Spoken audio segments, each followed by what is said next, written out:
Merci beaucoup d'être avec nous. J'espère qu'on va pouvoir à peu près s'entendre, que vous nous entendez. Donc, on a 3/4 d'heure ensemble pour parler d'une thématique qui paraît importante dans le contexte de cette semaine Paris Healthcare Week, qui est la formation des professionnels de santé, la place que les patients sont amenés à occuper dans cette formation aujourd'hui. C'est donc une agora que la FHF a eu la gentillesse de confier à l'IPDS, à l'Institut pour la démocratie en santé, dont je suis la déléguée générale. Et je vais donc me permettre de présenter en 2 mots l'IPDS, puisque c'est aussi la fonction de cette agora que de rendre visible ce nouvel institut. L'institut est né il y a tout juste 1 an avec la signature de la convention de constitution ici même par la ministre et les 3 membres fondateurs que sont le CIS, le HESP et la FHF.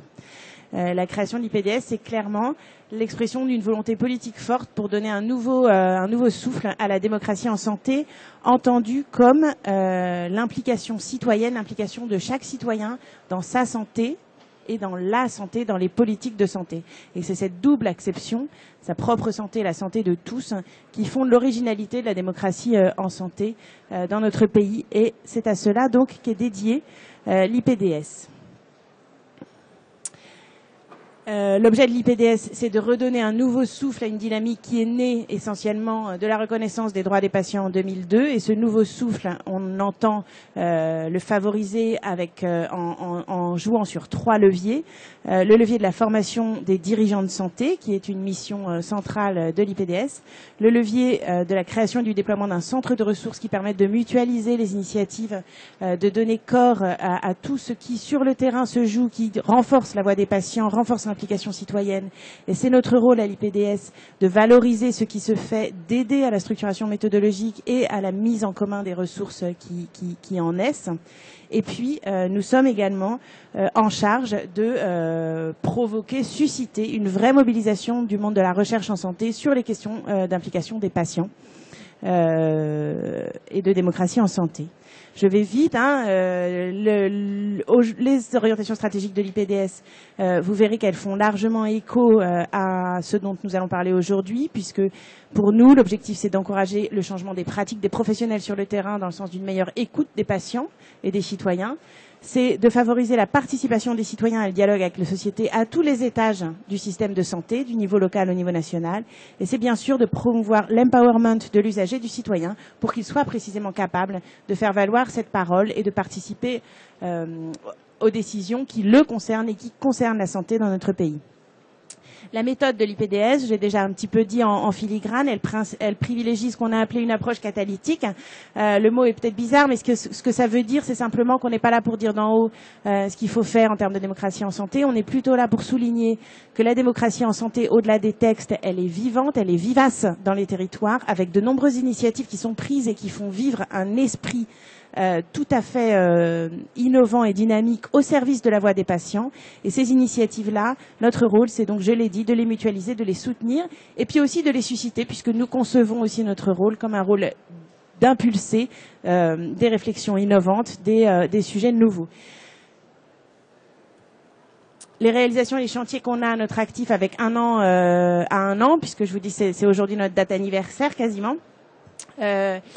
Le forum de lancement qu'on a organisé le 1er février, on a voulu le placer sous le signe de l'innovation de terrain avec une après-midi dédiée à mettre un coup de projecteur sur des acteurs qui qui engageaient de nouvelles méthodes en faveur de l'implication citoyenne. Je pense notamment au Forum citoyen d'Angers, je pense à des structures comme Clubhouse pour la réhabilitation en santé mentale et toute une série d'initiatives qu'on a mis sous les projecteurs pour démontrer qu'au-delà d'un certain scepticisme qui peut parfois prévaloir sur le fonctionnement des instances de la démocratie sanitaire, la faible mobilisation des citoyens dans ces instances, etc.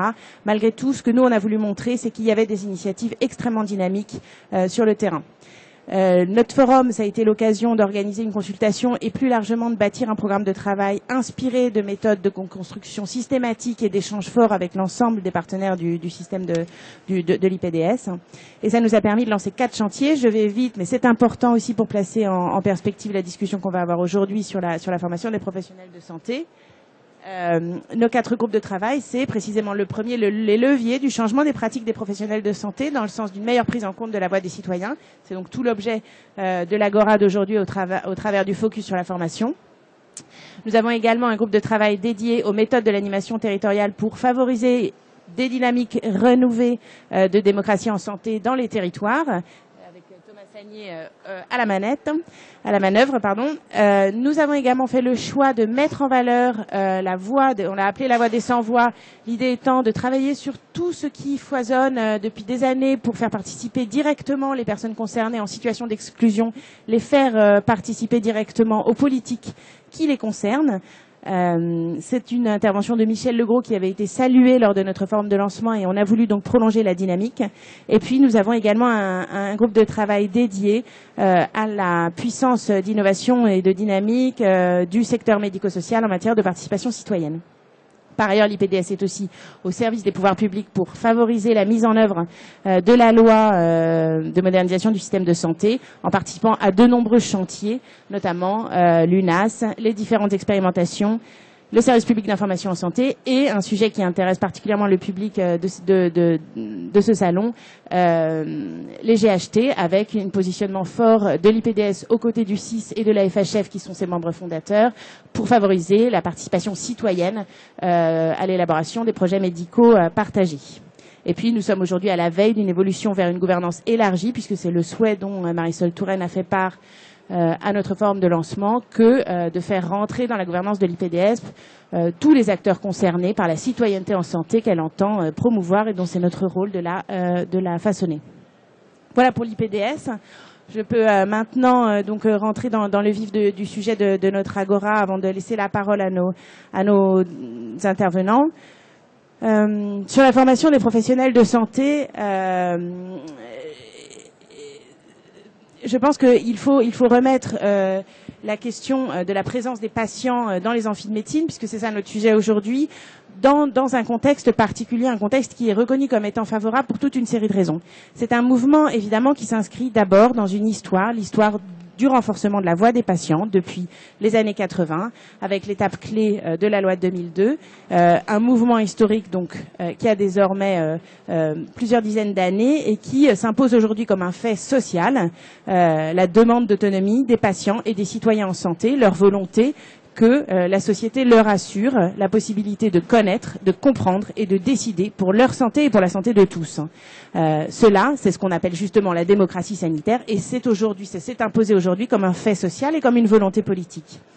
Dans ce contexte-là précis, la question se pose donc de savoir comment reconnaître la parole des patients comme un élément d'expertise fondamental dans l'apprentissage du métier de médecin.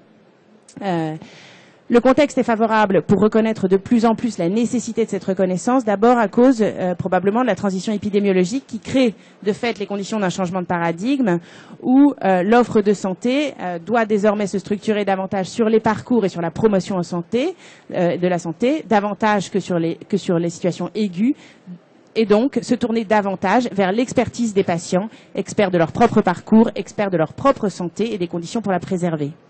Un enjeu également croissant fait de la participation des patients à la formation des médecins une nécessité, c'est sans doute la prise de conscience du nécessaire travail de la profession médicale sur les conditions de l'adhésion au traitement et la capacité des médecins à la favoriser davantage, ce qui ne peut pas se passer sans un dialogue renforcé, une prise en compte de la voix des patients. L'essor de l'accompagnement global de la personne dans son projet de vie au-delà de la situation de soins paraît également être une évolution majeure de notre système de santé, symbolisé dans la loi par un article dédié, dans la loi de modernisation du système de santé par un article dédié, l'article 92, des expérimentations qui sont en marche et une volonté donc d'élargir le soin à cette notion d'accompagnement. Or, accompagner une personne dans son projet de vie, c'est naturellement être capable de le prendre en compte dans sa globalité au-delà de sa maladie, mais aussi du coup être capable d'entendre son vécu et l'expertise qu'il déploie pour inscrire précisément le soin et la maladie et le traitement dans un projet de vie. Et puis plus largement, je dirais que le contexte est aussi aujourd'hui celui d'inscrire davantage la santé dans la cité, de faire des préoccupations de santé un objet pour toutes les politiques publiques, les politiques de transport, les politiques d'habitat, les politiques d'environnement, et donc par conséquent une volonté de davantage prendre en compte la santé comme une dimension de l'expérience citoyenne, ce qui implique pour les médecins un nouveau positionnement, un nouveau métier, non pas seulement acteur d'une prise en charge et d'un soin, mais aussi acteur d'une offre de santé sur un territoire, articulé avec d'autres politiques publiques, ce qui précisément oblige à une nouvelle prise en compte de la parole des patients et des citoyens comme usagers et pas seulement comme malades. Donc je cite ces éléments qui moi me paraissent importants, et évidemment je suis preneuse qu'on développe cette question et avec nos intervenants et avec vous dans un instant. Avant de passer la parole, une dernière petite diapo pour vous dire quelles sont les raisons et les questions que nous, à l'IPDS, on se pose en mettant cette thématique à notre programme de travail. Il y a de nombreuses expérimentations qui font intervenir dans les amphis des patients. Elles sont extrêmement diverses. En telle ou telle année, avec tel ou tel patient, dans tel ou tel dispositif, de façon obligatoire, facultative. Cette diversité, ça peut être une richesse, ça peut aussi être une fragilité à l'heure où se pose la question précisément de passer d'expérimentation à une généralisation. Comment impulser sur la base des nombreuses initiatives existantes une tendance générale, nationale, une prise en compte de ces initiatives qui permettent de changer la donne vraiment au niveau global. C'est la question que nous posons à l'IPDS. Une autre question que je souhaite soumettre également ce matin à la discussion, c'est on fait intervenir des patients pour leur expertise dans un contexte de formation de médecins sur des maladies, mais les médecins sont aussi des acteurs d'une offre de santé à l'échelle d'un territoire et les acteurs premiers de la structuration de parcours de santé. Par conséquent, faut-il aller jusqu'à faire intervenir, comme c'est le cas ici ou là, des citoyens usagers d'une offre de santé à l'échelle d'un territoire pour faire part de cette expertise-là, utilisateurs d'une offre de santé. Et puis, une autre question qu'il me semble crucial de poser et que dans le groupe de travail de l'IPDS nous mettrons en avant, c'est la façon dont on peut mettre la formation en perspective par rapport à d'autres leviers fondamentaux du changement des pratiques des professionnels de santé. Des leviers qui font appel à la norme de bonne pratique, information, recommandations, publication d'indicateurs. Comment s'appuyer, par exemple, sur tous les questionnaires de type approche patient qui font remonter une expérience des patients et permettent de construire des indicateurs de vécu. Et puis, un levier important auquel Chantal de Singly, qui préside le groupe pour nous à l'IPDS sur cette thématique, est très sensible. Au-delà des personnes qui bénéficient des formations, les organisations de travail doivent également être réfléchies et mises en perspective pour favoriser la parole des usagers et la prise en compte de leur expertise et de leur vécu. Voilà donc un peu les questions que nous mettons en chantier sur cette thématique.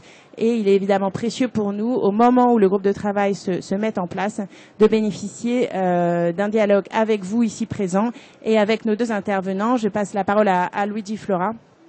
Et nous aurons ensuite un échange avec Thomas Sagnier. En amont, donc, je vous présente Véronique Tirard-Fleury, qui assure une mission de coordination des groupes de travail de l'IPDS auprès de moi et qui donc animera la suite de la discussion, puisque c'est elle qui a acquis une expertise sur la thématique de ce matin, en travaillant au sein du groupe dont j'ai parlé, présidé par Chantal de Singly, sur ces thématiques. Merci. Et donc, Véronique, si tu veux dire un mot. Merci Mélanie d'avoir situé le pourquoi de la...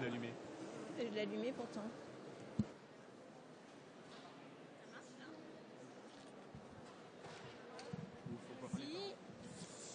Donc merci Mélanie d'avoir situé d'abord l'IPDS et aussi le pourquoi de l'inscription de la formation des professionnels de santé et de l'implication des patients au sein de cette formation professionnelle. Peut-être juste donner la parole à Luigi Flora, qui est patient-chercheur. Merci d'abord d'être là et surtout pour parler du modèle de Montréal qui a été instauré dès les années 2010 et peut-être aussi essayer d'extraire les éléments de contexte favorables en France qui permettraient justement d'avancer dans cette direction au niveau du contexte français. Merci. Bon, déjà, merci de m'avoir invité. Ce que je voudrais dire par rapport à l'introduction de Mélanie, c'est que en fait, ce qu'on constate dans nos sociétés, c'est que de plus en plus, la population ressent la nécessité de participer en fait aux orientations de santé. Et si je repars un petit peu sur une brève histoire, on peut constater que les premiers grands chantiers qui ont mobilisé en fait les citoyens, ça a été deux grands actes. Ça a été les questions d'environnement, où énormément de citoyens se déterminent et augmentent leur niveau d'expertise pour pouvoir participer au questionnement de l'environnement. Et puis, donc l'environnement, ça a un peu à voir aujourd'hui avec la santé. Et puis, un deuxième axe qui est en fait un nouvel axe de recherche ces dernières décennies qui, en fait, prend la forme de la recherche participative, qui vient en fait d'un mouvement d'épidémiologie populaire au travers d'une population qui s'est retrouvée en fait intoxiquée aux États-Unis par rapport à un problème industriel. Et donc, tout ce mouvement de trouver la place des patients dans la formation des professionnels, en fait, c'est un continuum. Et la santé, parce qu'il y a une question de vulnérabilité, est un questionnement accru, mais c'est un mouvement plus général de demande de participation des populations. Si je regarde un petit peu la formation, les patients dans la formation des professionnels de santé, en France, c'est pas réellement une innovation en soi. Les écoles d'infirmières, dès les années 90, ont commencé à solliciter des patients. Et au milieu des années 90, les premières facs de médecine, principalement dans un premier temps à l'initiative de médecins généralistes, ont aussi commencé à mobiliser des patients dans la formation. La forme de mobilisation qu'on peut trouver aujourd'hui par rapport à la forme de mobilisation qu'on pouvait trouver dans les années 90 n'est plus du tout la même. Il y a vraiment, comme l'a dit Mélanie, un niveau d'expertise, de conscience de cette expertise des patients qui a augmenté au fil du temps, principalement parce qu'il y a eu un choc, et il y a eu plusieurs chocs en fait dans les années 80-90 qui a été en fait l'épidémie du VIH, mais également les grandes crises sanitaires, dont le VIH a été une des premières grandes crises avec le sang contaminé. Hein.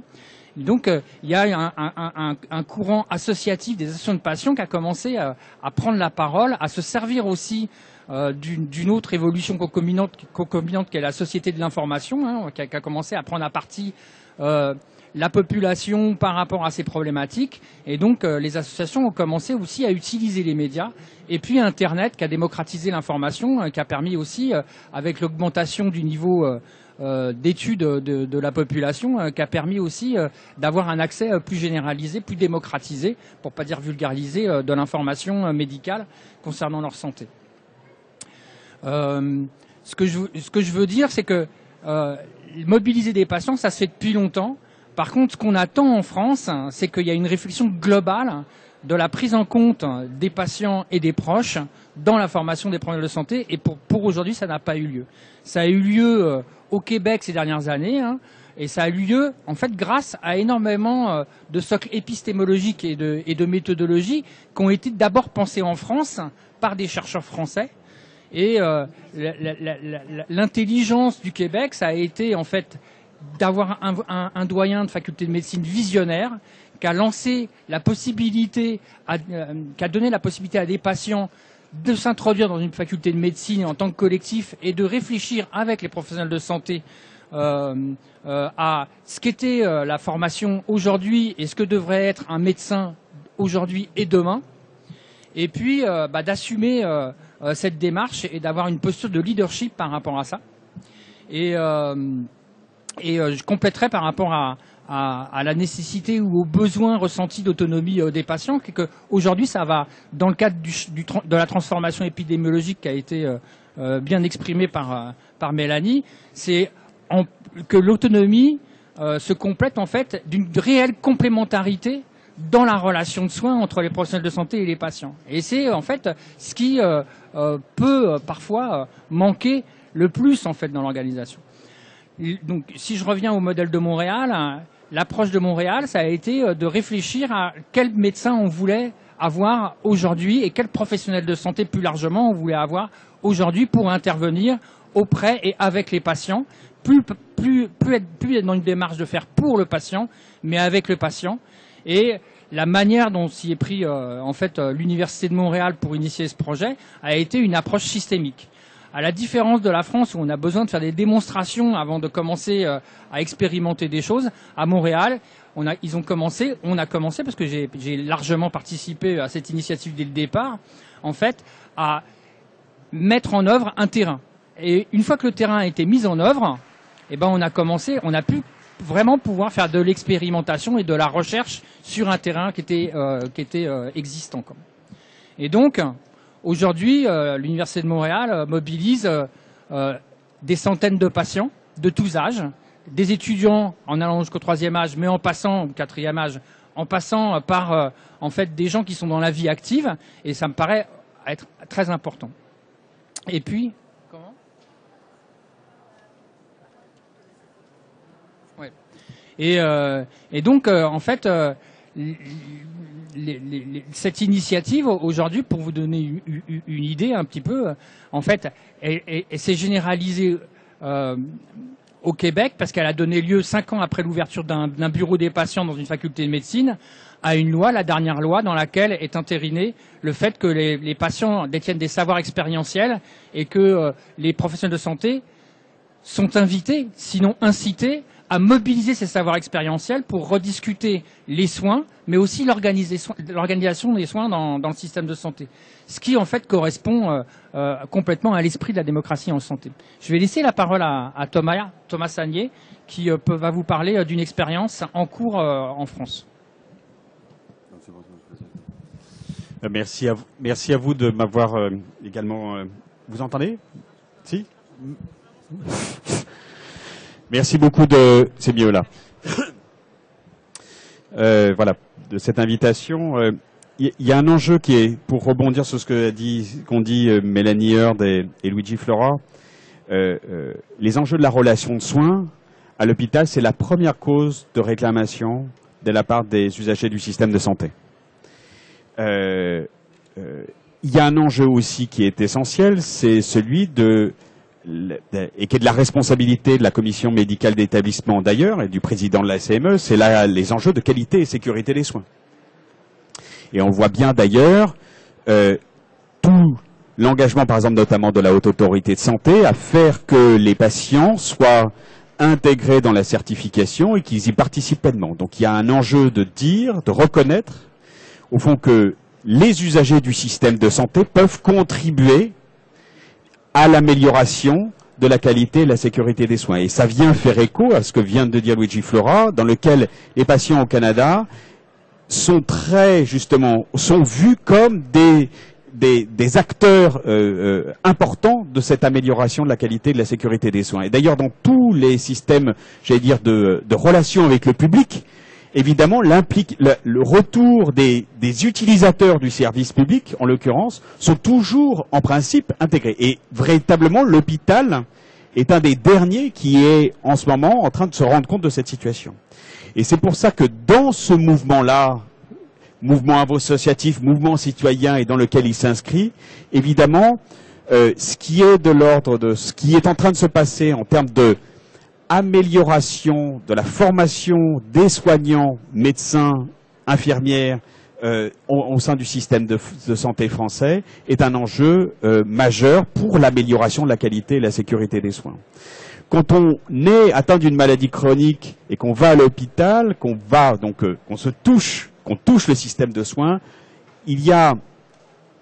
ça veut dire qu'on va et qu'on vient et qu'on revient à l'hôpital. Ça veut dire qu'on est confronté régulièrement au système de santé. Donc on a forcément un œil plus critique. Développé évidemment, aiguisé par aussi les comparaisons d'informations que peuvent avoir le public à travers Internet, qu'on puisse juger ces sources d'informations comme étant mauvaises ou pas mauvaises. Mais de toute façon, c'est un fait.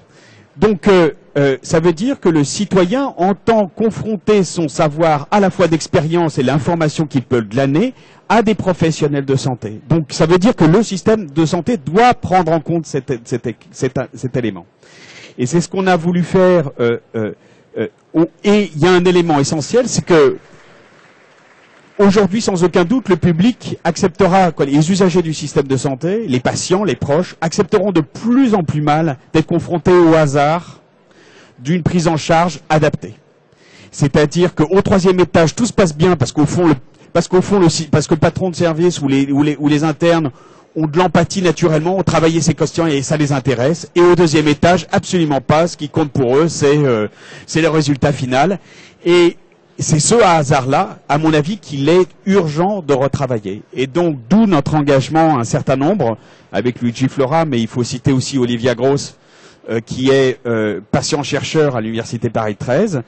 On a, en partenariat avec le département de médecine générale de Paris 13, avec le laboratoire d'éducation et de pratique de santé de l'Université Paris 13 et le pôle de ressources en éducation, le pôle de ressources en éducation thérapeutique du patient d'Île-de-France, on a créé les conditions pour que des patients puissent intervenir dans le cadre de l'enseignement de médecine générale.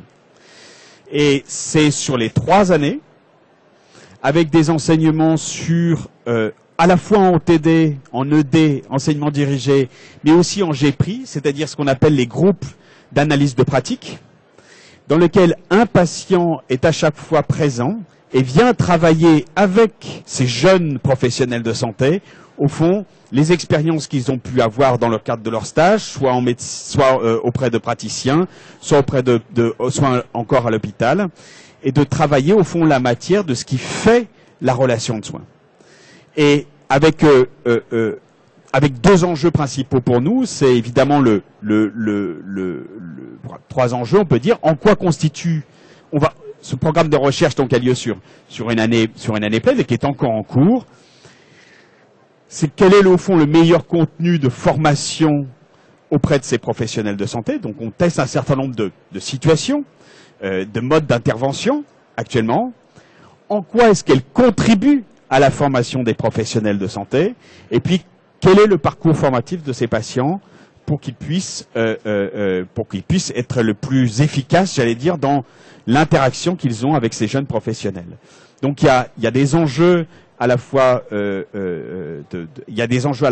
formation, mais aussi de révélation et d'exploration sur au fond les besoins de ces jeunes professionnels pour qu'ils soient le plus en adéquation avec les besoins de la population en termes à la fois de relations de soins et de prise en charge des patients, qui n'ont pas simplement, c'est 2 pans entiers, c'est pas simplement des réponses purement médicales, il y a aussi des enjeux d'être en capacité de faire ces protocoles, de travailler avec les patients les protocoles de soins pour qu'ils puissent être bien intégrés par les patients eux-mêmes, travailler avec eux. Ça ne suffit pas d'avoir les bons protocoles, il faut encore qu'ils puissent être effectivement mis en place. Et il y a évidemment le patient et l'utilisateur final. C'est lui à la fin, dans le cadre d'une maladie chronique, qui va décider s'il prend la pilule ou pas. Si je peux faire un commentaire, Thomas, un bon protocole, ça serait le protocole qui soit appréhendé et approprié par les 2 parties, quoi. Absolument. Voilà. Merci à tous les 3 et dernièrement à Thomas Sagnier pour ce regard complémentaire de l'expérience de Paris 13. Plus près du micro.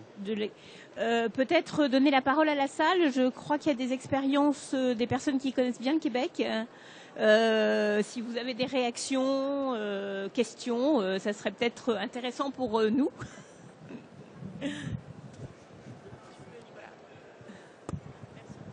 Je peux peut-être commencer. Mon nom, c'est David Levine, j'ancien président de l'Agence régionale de Montréal pendant les 10 ans. Et c'est là où on a monté le programme Patient Partenaire, qu'on appelle, c'est le RUIS de l'Université de Montréal avec Jean-Lucien Rouleau, le doyen à l'époque.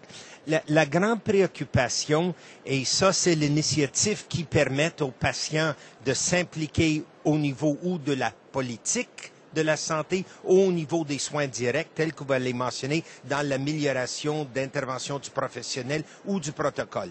Préoccupation actuellement, c'est comment embarquer la population plus globalement dans une prise en charge eux-mêmes comme individus de leur propre état de santé. Et ça, c'est vraiment le patient comme partenaire dans sa propre prise. On a un programme actuellement qui est simplement le cueillette des médicaments à domicile dans la pharmacie des patients pour que les pharmaciens puissent le récupérer et qu'on ne mette pas au bol de toilette ni dans le lavabo pour que ça n'entre pas dans le système ou le réseau aqueduc et d'eau de la ville.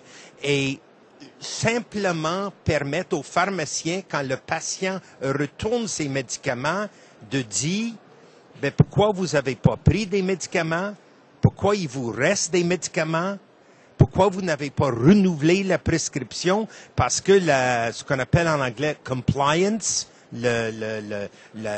l'utilisation adéquate ou appropriée des médicaments, apparemment 35% de tous les patients ne suivent pas. Et ça devient de plus en plus important. Alors, comment extensionner la question du patient partenaire comme personne qui fait sa propre prise en charge? Ça, je pense que la prochaine étape. Alors, cette étape, elle a été théorisée à Montréal. Hein. C'est juste que suite au changement de gouvernement et à quelques remue-ménages qu'il y a eu dans le système de santé, ça n'a pas encore eu l'occasion d'être lancé. Mais dans le modèle de Montréal est prévu en fait tout un pan d'éducation citoyenne ou populaire, on l'appellera comme on veut, mais qui est en fait un pan de mobilisation et de questionnement avec la société des grandes questions de santé qui les concernent.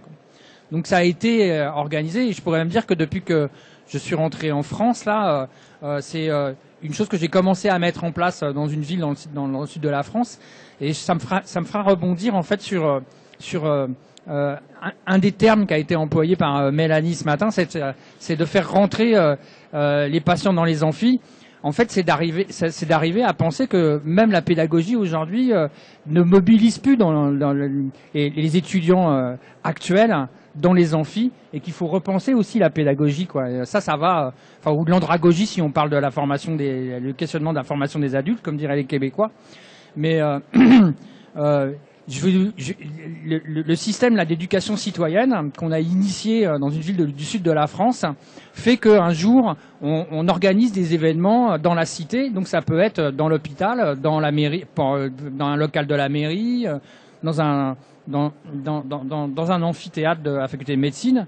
Et fin 95, on a fait un événement dans un amphithéâtre de la faculté de médecine. Donc le doyen de la faculté de médecine est venu pour faire une introduction. Il comptait partir faire ses courses de Noël derrière. Et quand il a vu que dans l'amphithéâtre, il y avait plein d'étudiants qui ne voient plus dans ses amphis, parce que en fait, le type de cours qui est donné aujourd'hui à l'université ne convient plus forcément aux générations actuelles. Eh ben, il s'est questionné. Il a dit comment vous faites à faire venir des étudiants qui ne viennent pas dans mes cours. Et en fait, le dispositif qui est pensé là, mais qui a été pensé à Montréal initialement, c'est d'arriver à poser des grands axes de réflexion sur le soin. Comment on prend soin de nous aujourd'hui? Ce jour-là, c'était à l'ère des nouvelles technologies. Mais comment on prend soin de nous aujourd'hui en ayant une base d'échange, donc de responsabilité des citoyens, avec des futurs professionnels de santé, des professionnels de santé et des patients de tout horizon. Et, enfin, des patients dans le sens où... moi, je me cale énormément sur les écrits de Martin Winkler, qui dit qu'en fait, aujourd'hui, dans le système de santé dans lequel on est tous quasiment à l'hôpital et on décède quasiment tous à l'hôpital, on est tous des patients, surtout si on veut faire de la promotion et de la prévention en santé, où on va voir, en France, ça se fait beaucoup, on va voir le médecin, même si on n'est pas malade, pour essayer de faire un peu de prévention, quoi. Donc voilà. Moi, je voudrais rajouter un point, c'est que ce que vous avez évoqué sur comment mobiliser au fond les personnes directement concernées, il y a un enjeu, c'est que les personnes elles-mêmes, dans le cadre d'une maladie chronique, acquièrent au fil du temps, qu'ils le veuillent ou non, une expérience sur leur propre pathologie, sur leur propre maladie. Et cette expérience en soi, ils cherchent à la confronter avec d'autres, avec leurs pairs. C'est pour ça que l'enjeu aussi la présence des associations de patients est un élément qui permet justement de créer cette agora, justement, et ces échanges. Mais il faut aller plus loin. Et ça a été tout le développement, et c'est ce qui est de l'éducation thérapeutique en France, qui est encore à développer peut-être au Canada, du moins c'est ce qui ressort des échanges qu'on a avec eux. Nous, on adore théoriser les enjeux en France, et puis on est sans aucun doute beaucoup moins pragmatique que nos amis nord-américains. Et Donc ça veut dire que l'éducation thérapeutique, on a su la théoriser. Elle rentre au fur et à mesure, j'allais dire, dans les esprits, mais dans la pratique, elle a encore du mal encore à se développer. C'est une transformation complète de la manière de faire du soin, dans lequel à la fois on prend en compte les professionnels de santé, quels qu'ils soient, médecins, infirmiers, kinésithérapeutes, nutritionnistes, etc., doivent prendre en compte non seulement les enjeux du traitement, mais aussi tous les enjeux psychosociaux qui accompagnent la maladie. Quand vous dites qu'il y a 35% d'inobservance, en fait c'est presque c'est aujourd'hui plus de 50% d'inobservance thérapeutique. Et donc c'est un enjeu de santé publique majeur. Et donc le développement de l'éducation thérapeutique, c'est-à-dire une autre manière de concevoir le soin dans lequel on s'appuie sur l'expérience des patients et qu'on les aide à faire acquérir des compétences pour pouvoir faire face aux enjeux de la maladie, qui sont à la fois le traitement lui-même, comment le prendre. Parfois, il y a des choix plus ou moins complexes entre une pilule ou faire un acte intraveineux, faire des inhalations ou préparer des mélanges de médicaments qui peuvent être parfois relativement lourds, etc. Des pathologies qui sont plus ou moins graves, qui nécessitent des traitements plus ou moins lourds, plus ou moins quotidiens. Et puis les enjeux psychosociaux qui sont aussi... Parce que les professionnels de santé disent, oui, mais avec vous, vous comprenez, l'essentiel, c'est que les gens prennent leur traitement et qu'il y a des enjeux de sécurité.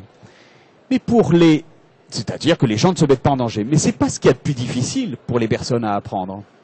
Les patients ne sont pas, les personnes atteintes d'une maladie chronique ne sont pas folles. Ce qu'elles doivent, les risques en matière de sécurité, les traitements qu'elles doivent faire de manière d'urgence, elles les apprennent assez vite. Ce qui est compliqué, c'est au fond de faire avec la maladie au quotidien, vis-à-vis des autres, au travail, vis-à-vis de ses proches, comment on manage ça dans la famille, comment on traite les vacances, comment on s'adapte, etc. Donc il y a aussi cet enjeu-là de l'accompagnement et de l'éducation thérapeutique qui nécessite une transformation des modes d'apprentissage des professionnels de santé, médecins, infirmières. Donc on a là aussi du travail avec un point là qui est plus important, c'est qu'on a une loi, un dispositif, des cahiers des charges, un peu compliqué, mais on a une loi, alors que de l'autre côté, du côté des patients intervenant dans les études médicales, à ce jour, il n'y a pas de systématisation de l'intégration de ces patients dans le cursus.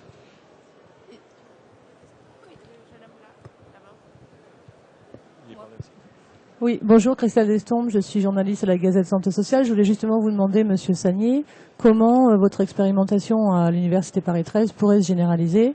Est-ce qu'elle est susceptible de perdurer? Est-ce que c'est juste pour les médecins généralistes?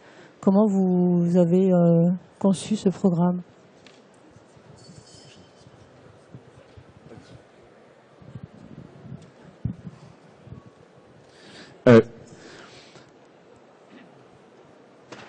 Le problème de l'extension, il faut d'abord valider les questions de recherche, non pas valider les questions de recherche, mais mener la recherche, qu'elle soit publiée, qu'on ait des échanges au niveau national avec les doyens pour partager, puisqu'on a un fort engagement de l'Université Paris 13 sur ce sujet-là, se confronter aussi à d'autres expériences qu'ils peuvent avoir à Paris 6, notamment actuellement en 3e et 4e année, traiter avec les autres universités et les autres doyens qui mettent en place des expériences de ce type, aller au ministère de l'Enseignement supérieur, au ministère de la Santé, pour pouvoir valoriser et rendre compte de ce qui s'est passé à partir d'une recherche établie. Voilà, ça va prendre du temps, mais c'est absolument nécessaire d'abord de s'appuyer sur des éléments de recherche avec des éléments, j'allais dire, de preuve, de preuve avant. Voilà, c'est le...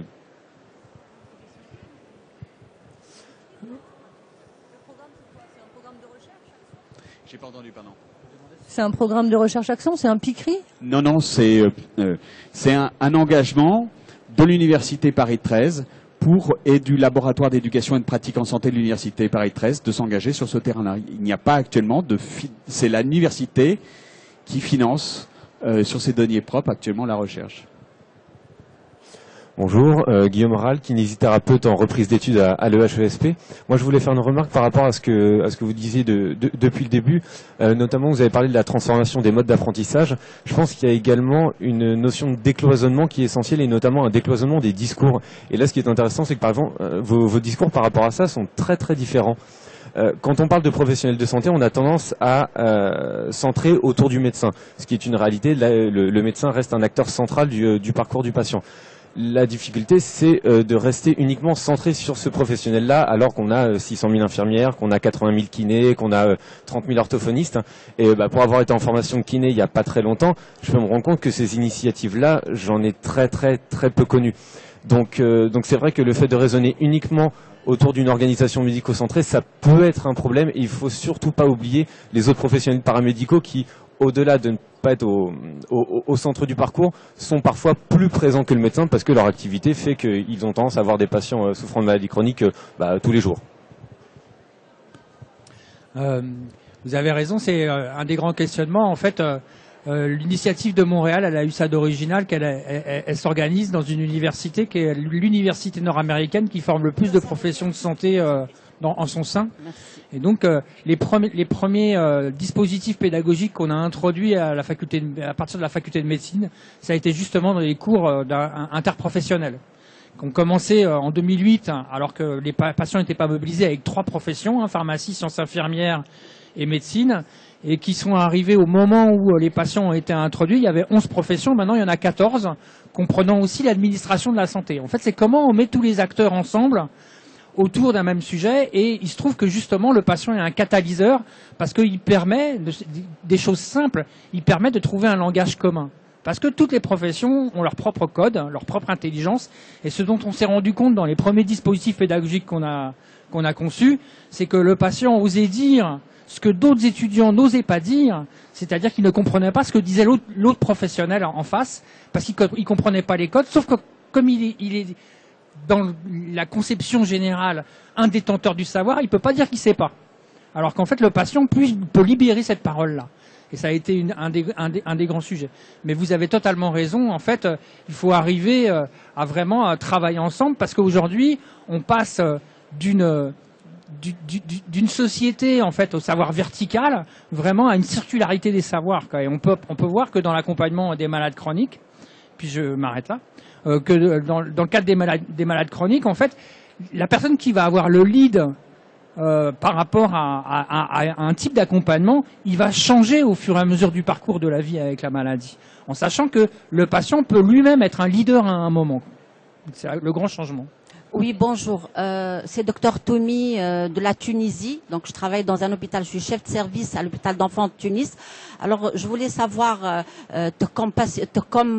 pour l'enfant, quand même, il a un statut particulier. Est-ce que vous avez prévu quelque chose dans ce système? Comment cet enfant va au niveau de son expérience, la démontrer auprès des étudiants? Actuellement, en France en tout cas, il n'y a pas grand-chose qui est fait sur les enjeux de l'enfant, qui reste le grand mineur, le grand mineur et presque un des sans-voix. La seule chose, c'est qu'aujourd'hui, on commence à prendre en compte les savoirs d'expérience des patients, jeunes, des adolescents, des enfants, dès le plus jeune âge, j'allais dire vers 8, 9, 10 ans. Et il y a des expériences, notamment dans le domaine qui me concerne, moi, dans le domaine de l'hémophilie, dans lequel on apprend justement à valoriser les savoirs qu'acquièrent très vite les enfants sur leur perception des signes précoces d'hémorragie, sur leur capacité aussi à pouvoir transmettre à leur père des expériences valables avec des tuteurs qui sont âgés de 14-15 ans. Quand il y a des expériences qui sont menées entre jeunes pour pouvoir mieux les accompagner dans leur parcours de vie avec une maladie, ce parcours naissant. Voilà. Mais peut-être au Canada, il y a quelque chose qui est fait. Au Canada, en fait, il se trouve que l'Université de Montréal est juste à côté de Sainte-Justine, qui est l'hôpital des enfants malades, et on a énormément d'équipes qui ont travaillé sur le modèle du partenariat patient, là, du partenariat de soins. Donc on a ça. En France, il y a quand même, j'étais hier dans un conseil scientifique avec une pédiatre qui est de l'Université Paris 7, et elle me disait qu'elle avait la plus grande cohorte de pédiatrie d'Europe. C'est des 900 patients qu'ils accompagnent, et l'éducation thérapeutique est pensée en fonction justement, pour le coup, là, l'éducation thérapeutique a vraiment un rôle à jouer, en sachant que au plus jeune âge, ça va beaucoup être les parents qui vont être mobilisés, et puis qu'au fur et à mesure de l'avancée en âge, il va y avoir un transfert, un équilibrage et un transfert de la mobilisation des compétences du patient pour ses propres soins, quoi.